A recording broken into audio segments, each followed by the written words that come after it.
اعوذ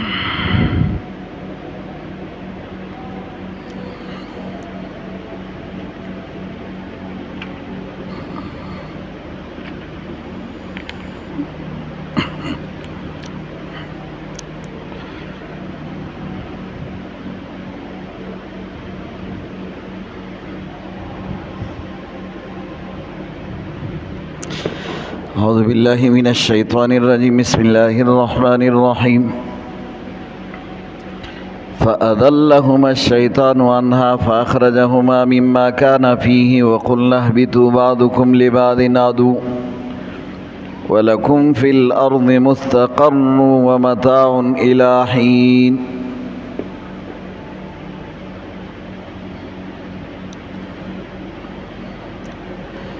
فأضلهما الشیطان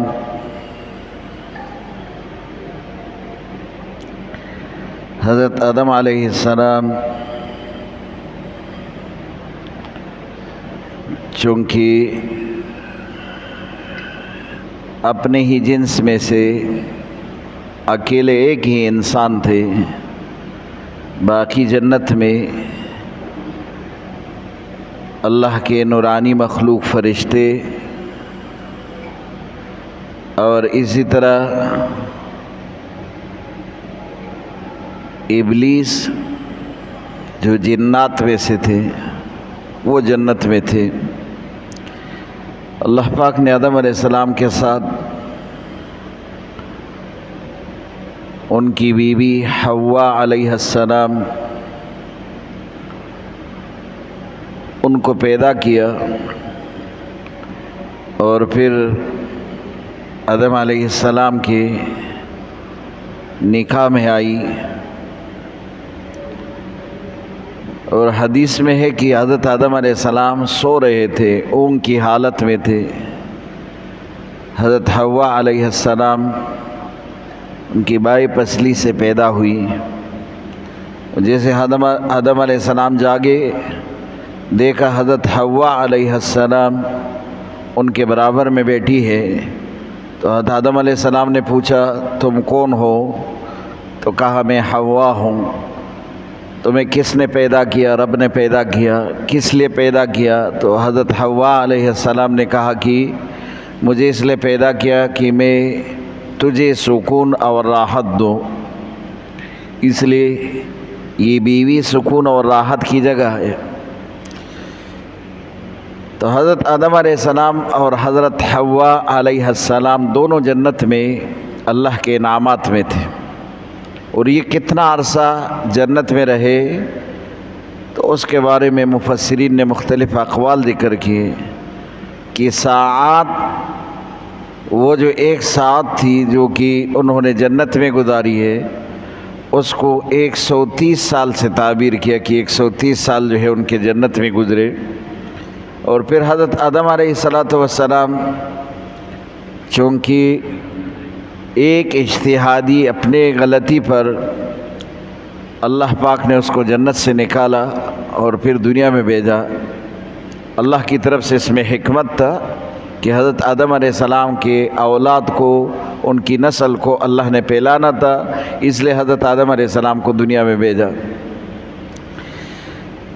تو اب حضرت آدم علیہ السلام گندم کے یا انگور کے یا کھجور کے جس درخت سے اللہ پاک نے اس کو روکا تھا، اس میں سے جیسے کھایا تو اللہ پاک نے کہا کہ اب نکلو، اور یہ کہا کہ قل اہبطوا، اللہ کہتے ہیں ہم نے کہا اتر جاؤ۔ اترنے کا مقصد یہ کہ جنت اوپر ہے، اس کو نیچے بھیجنے کا فیصلہ ہوا کہ اب تم دنیا میں چلے جاؤ۔ حضرت آدم علیہ السلام کہاں آئے تو اس کا تفصیل پہلے ذکر ہو چکا ہے۔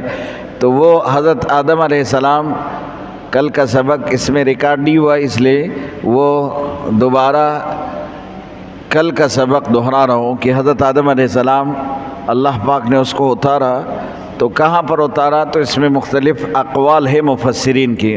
بعض کہتے ہیں کہ ہندوستان کے ایک شہر دھنا میں جو ہے اللہ پاک نے اس کو اتارا، اور بعض کہتے ہیں کہ سری لنکا میں اللہ پاک نے اتارا، اور بعض کہتے ہیں کہ مکہ اور طائف کے بیچ میں اللہ پاک نے اس کو اتارا، اور حضرت حوا علیہ السلام کو جدہ کے مقام پر اتارا اللہ پاک نے۔ اور پھر یہ ایک دوسرے کو ڈھونڈتے رہے عرفات کے میدان میں دونوں کی ملاقات ہوئی. اس لیے عرفات کے میدان کو بھی عرفات ہی کہتے ہیں، یعنی معرفہ کی اس میں پہچان ہو گئی تھی، دونوں کے دونوں کی ملاقات ہوئی تھی. اور اللہ پاک نے کہا کہ اب جب تم دنیا میں جاؤ گے قُلْنَا اهْبِطُوا، پھر کہا کہ اتر جاؤ، بَعْضُكُمْ لِبَعْضٍ عَدُوٌّ. جنت میں جو آپ کو ماحول ملا تھا، دوستانہ ماحول تھا، محبت والا ماحول تھا، اور یہاں اللہ کے نعمت ہر قسم کے انعامات سے تم فائدہ اٹھا رہے تھے، کوئی جدوجہد مشقت کوئی چیز نہیں تھی. اب جب تم دنیا میں جاؤ گے یہ دوستانہ ماحول، یہ محبت والا ماحول نہیں ملے گا، وہاں کبھی آپس میں دشمنی بھی ہوگی. وَلَكُمْ فِي الْأَرْضِ مُسْتَقَرٌّ، اور زمین میں آپ کا ٹھکانہ ہے. متاع الٰہین، ایک وقت تک آپ نے زمین پر رہنا ہے، اور اسی زمین سے اللہ رب العزت پھر آپ کو آخرت کی طرف بھیجیں گے.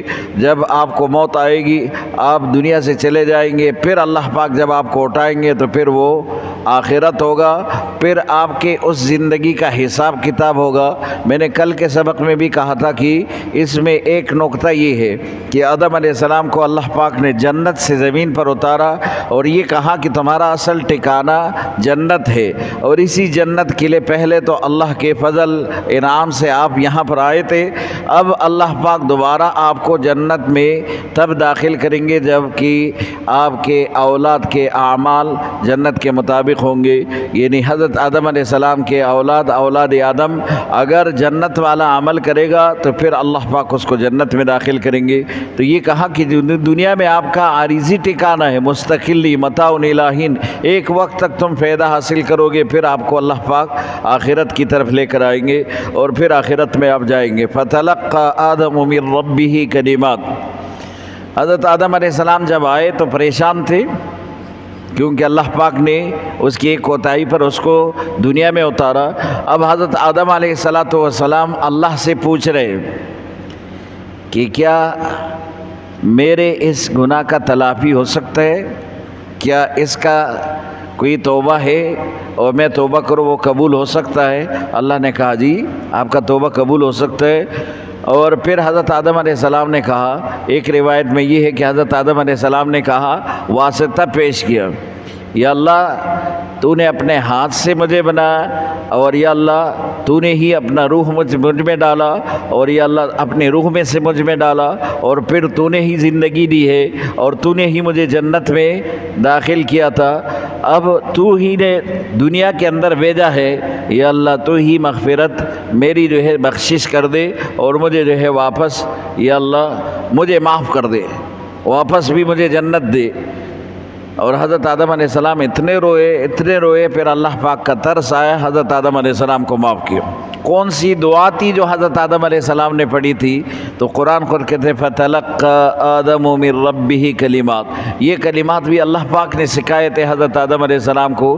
وہ کلمات جو حضرت آدم علیہ السلام نے پڑھے تھے وہ قرآن میں دوسرے جگہ پر موجود ہے. رَبَّنَا ظَلَمْنَا أَنفُسَنَا وَإِن لَّمْ تَغْفِرْ لَنَا وَتَرْحَمْنَا لَنَكُونَنَّ مِنَ الْخَاسِرِينَ.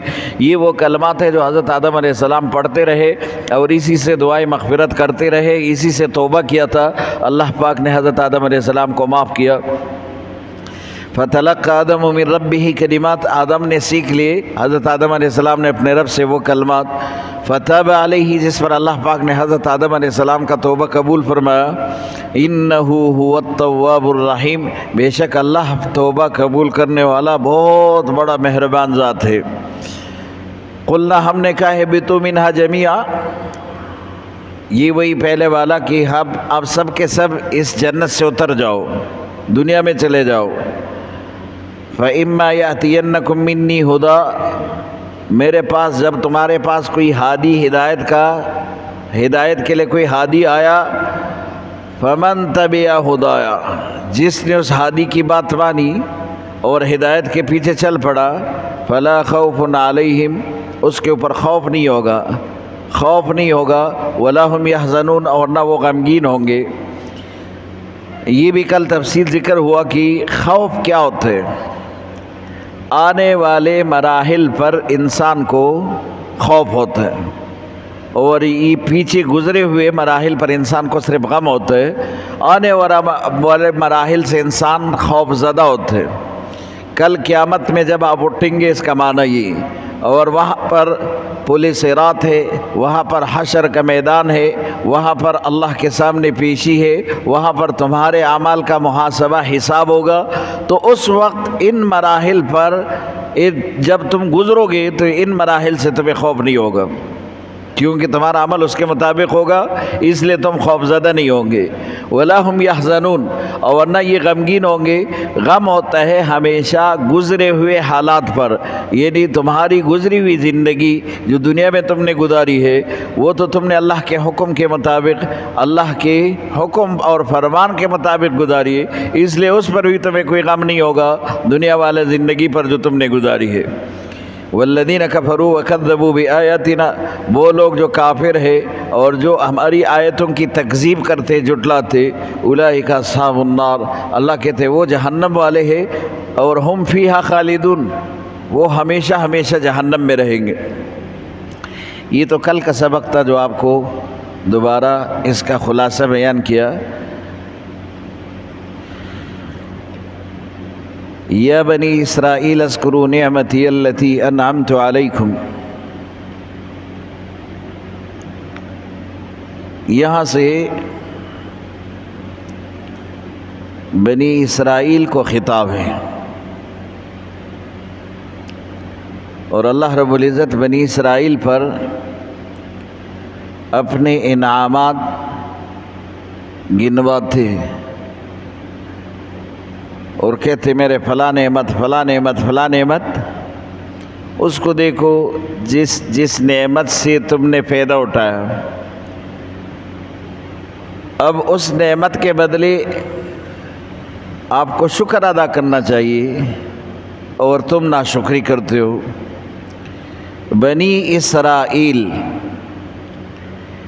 اسرا کا معنی عبد اور ایل کا معنی اللہ عبرانی زبان میں، یعنی عبداللہ یعقوب علیہ السلام کا دوسرا نام ہے، اور اولاد یعقوب کو بنی اسرائیل کہتے ہیں کہ یہ اسرائیل کے اولاد ہے۔ حضرت آدم علیہ السلام سے اس کے صلبی اولاد حضرت نوح علیہ السلام تک۔ حضرت نوح علیہ السلام کے طوفان میں سارے لوگ غرق ہو گئے، صرف نوح علیہ السلام کے 3 بیٹے، لیکن نوح خود ہی آدم علیہ السلام کی اولاد میں، تو پھر ہی آدم کے اولاد ہے، لیکن نوح علیہ السلام کو اس وجہ سے آدم ثانی کہتے ہیں کہ حضرت نوح علیہ السلام کے اس سیلاب میں جو اللہ کی طرف سے عذاب کی صورت میں آیا تھا، سب کے سب ہلاک ہو گئے تھے۔ 80-82 افراد زندہ بچ گئے تھے، لیکن نسل ان سے نہیں چلی جو 80-82 تھے، اس میں صرف حضرت نوح علیہ السلام کے 3 بیٹے حام، سام اور یافس، یہ 3 بیٹے ہیں جن سے پورے دنیا کی نسل چلی ہے، اور انہی کی نسل میں انہی کی اولاد میں ابراہیم علیہ السلام ہیں، اور حضرت ابراہیم علیہ السلام کے 2 بیٹے اسحاق علیہ السلام اور اسماعیل علیہ السلام، یہ حضرت ابراہیم علیہ السلام کے 2 بیٹے۔ اور پھر حضرت ابراہیم علیہ السلام نے اللہ سے دعا بھی کی تھی، اور اس دعا میں ابراہیم علیہ السلام نے یہ کہا تھا یا اللہ نبوت میری اولاد میں اسی طرح قائم کر، میرے اولاد کو لوگوں کے امام بنا۔ حضرت ابراہیم علیہ السلام کی دعا قبول ہوئی، اور اللہ پاک نے نبوت کو ابراہیم علیہ السلام کی اولاد میں آگے پورا پھیلا دیا۔ تو حضرت اسحاق علیہ السلام جو ابراہیم علیہ السلام کا بیٹا ہے، ان کی اولاد میں ایک روایت کے مطابق 18,000 انبیاء آئے، اور ایک روایت کے مطابق 4,000 انبیاء حضرت اسحاق علیہ السلام کی اولاد میں، اور حضرت اسماعیل علیہ السلام جو بھی ابراہیم علیہ السلام کا بیٹا ہے، ان کی اولاد میں صرف ایک نبی دنیا میں تشریف لائے، محمد الرسول اللہ صلی اللہ علیہ وسلم۔ تو اللہ پاک فرماتے اے بنی اسرائیل، اولاد یعقوب، یاد کرو وہ نعمت التی انعمت علیکم جو میں نے تم پر کیا ہے، جو تم پر انعامات کی، اس کو یاد کرو۔ یا بنی اسرائیل اذکروا نعمتی التی انعمت علیکم، اب میرے وہ انعامات جو تمہارے لیے اللہ پاک کہتے میں نے کیے، اس انعامات کو تو یاد کرو۔ اوفوا بعہدی، اور میرا وعدہ پورا کرو جو تم نے کیا ہے مجھ سے۔ اوفی بعہدکم، اگر تم نے اپنا وعدہ کیا پورا تو پھر میں بھی اپنا وعدہ پورا کروں گا۔ یہ وعدہ کیا ہے جو اللہ پاک نے بنی اسرائیل سے لیا تھا، اور بنی اسرائیل نے کیا اس وعدے کو پورا کیا یا نہیں پورا کیا؟ تو اس کو آپ سورہ مائدہ میں یہ وعدہ دیکھو جو اللہ پاک نے ان سے یہ وعدہ لیا تھا۔ سورہ مائدہ، اور سورہ مائدہ کے آیت نمبر 12، سورہ مائدہ آیت نمبر 12، اس میں آپ بنی اسرائیل کے اس وعدے کا جو اللہ پاک نے ان سے لیا تھا اس وعدے کا ذکر ہے۔ آپ یہاں پر وہ وعدہ دیکھو۔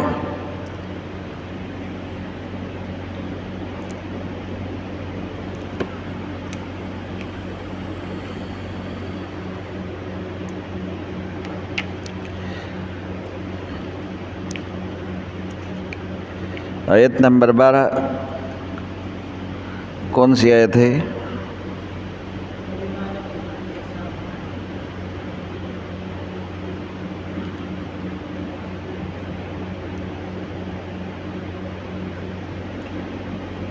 جی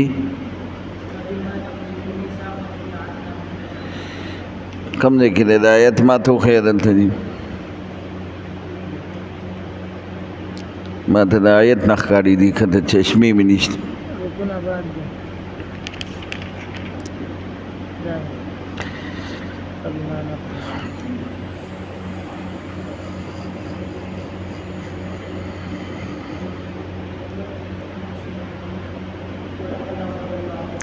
اس سے پہلے آیت وَلَقَدْ أَخَذَ اللَّهُ مِيثَاقَ بَنِي إِسْرَائِيلَ وَبَعَثْنَا مِنْهُمْ 12 نقیبا، اللہ نے بنی اسرائیل سے وعدہ لیا تھا، اور یہ وعدہ کیا تھا؟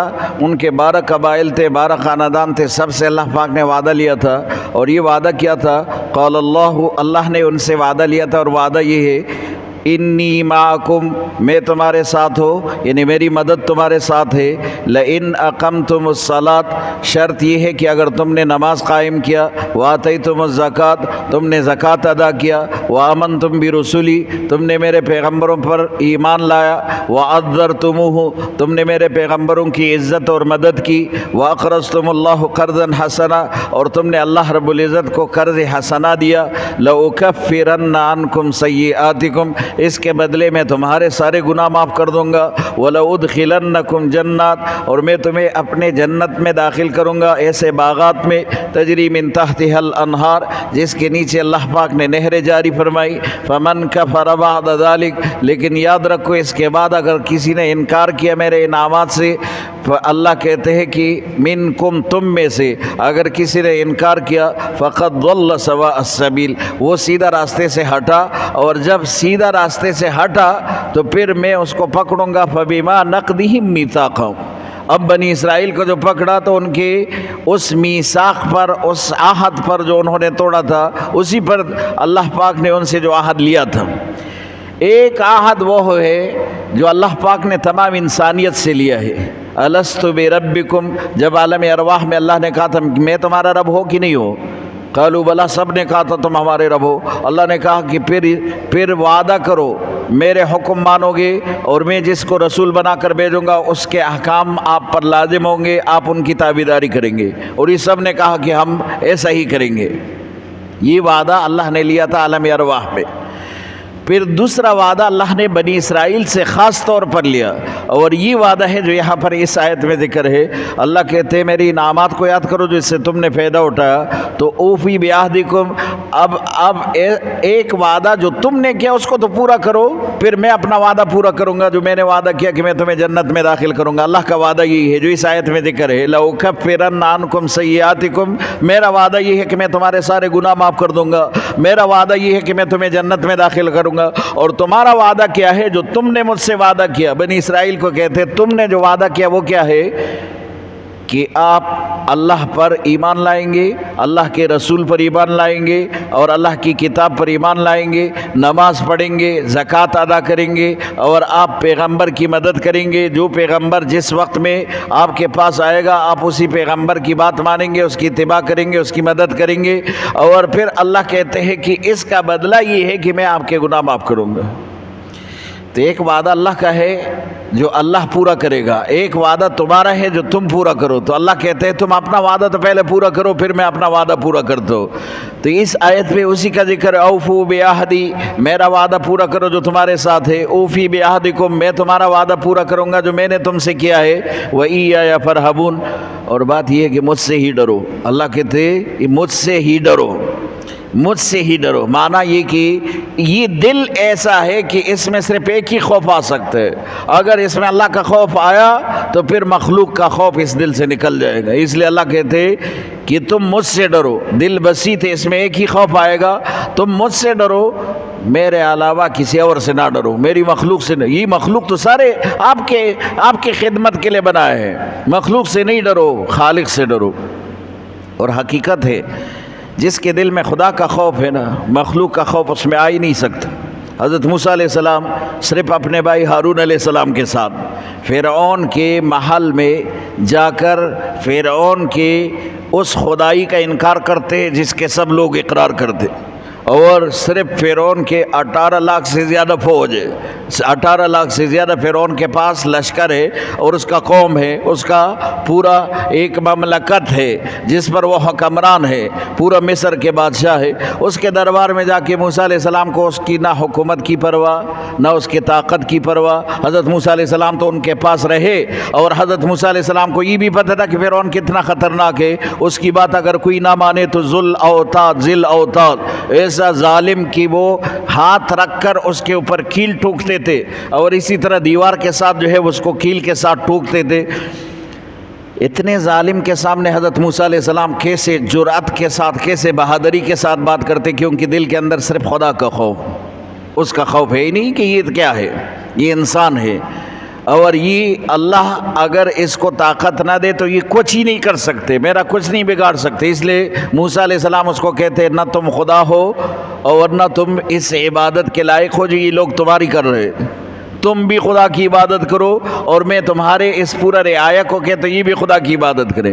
یہ جرأت ہے، یہ بہادری ہے۔ تو بنی اسرائیل کو بھی اللہ نے کہا تم اولاد یعقوب ہو، تم نبی کی اولاد ہو، اور نبی کا کام کیا ہے؟ لوگوں کو ہدایت کی طرف بلانا، نیکی کی طرف بلانا، شر اور فساد سے چھٹکارا دینا، یہ نبی کا کام ہے۔ تم ایک عالم کے بیٹے ہو، تمہارا باپ عالم ہے، اور عالم کا کام کیا ہے؟ وہ ہر چیز کو سمجھتا ہے تو پھر وہ دوسرے کو بھی سمجھاتا ہے۔ تم ایک بہادر کے بیٹے ہو، کیونکہ نبی بہادر اور شجاع ہوتا ہے، تو تم بھی شجاع اور بہادر بنو، تم بزدل نہ بنو۔ یہ اس لیے اللہ پاک یا بنی اسرائیل مخاطب کر کے اولاد یعقوب، اے اولاد یعقوب، جس طرح یعقوب علیہ السلام بہادر تھے تم بھی بہادر بنو، جیسے یعقوب علیہ السلام عالم تھے تم بھی عالم بنو، جیسے یعقوب علیہ السلام خیر خواہ تھے تم بھی خیر خواہ بنو، جیسے یعقوب علیہ السلام سبب تھے ہدایت کے لیے تم بھی سبب ہدایت بنو۔ اس لیے یا بنی اسرائیل اذکروا نعمتی التی، میرے انعامات تو یاد کرو جو تم پر کیے۔ تم تو فرعون کے غلام تھے، 300 سال سے غلامی میں تھے، اور میں نے ہی تمہیں اس غلامی سے نجات دلایا۔ تم غلام تھے، میں نے غلامی سے نجات دلایا اور مصر کے سارے خزانے تمہارے حوالے کر دیے۔ میں نے کون سا نعمت ہے جو تمہارے اوپر نہیں، اللہ پاک کہتے جو تمہارے اوپر نہ کیا ہو؟ آسمان سے من و سلوا تیار کانے تمہارے لئے بھیجے، اور تیہ کے میدان میں جہاں پانی کا کوئی وجود ہی نہیں تھا 12 چشمے جاری کیے، جہاں پر لباس کا کوئی شکل و صورت ہی نہیں تھا، تمہارے بچے کے ساتھ اس کا لباس بھی بڑھتا جاتا، اور جب وہ میلا ہوتا رات میں سوتے، صبح اٹھ کر وہ بالکل جیسے استری صاف کیا ہوا لباس ان کے پاس ہوتا۔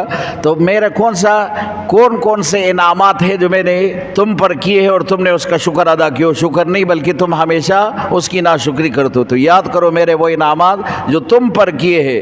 اور کائنات میں حضور صلی اللہ علیہ وسلم سے پہلے اللہ نے بنی اسرائیل کو یہ شرافت دی ہے کہ پورے کائنات میں اگر مخلوق ہے تو مخلوق میں سب سے بڑی فضیلت آپ کی ہے, بنی اسرائیل کو دی. اور پھر اللہ کہتے ہیں سب سے بڑے انعامات بھی آپ پر کیے گئے.